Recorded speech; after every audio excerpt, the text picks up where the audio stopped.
Moving with our discussion and focusing on the first type of user interface, that is CUI.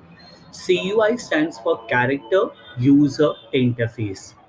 In character user interface, the user has to type the commands using the keyboard to interact with the computer.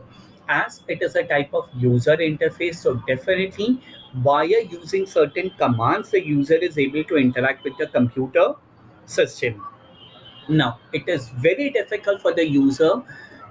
It is very difficult to use as the user has to remember all the commands. So remember, in character user interface, there are n number of commands which are present, and the user has to remember all the commands that are present over there in order to interact with the computer system.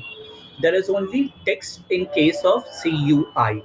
That is, character user interface consists of only text or commands, and using that particular text or commands, we are able to interact with the computer system.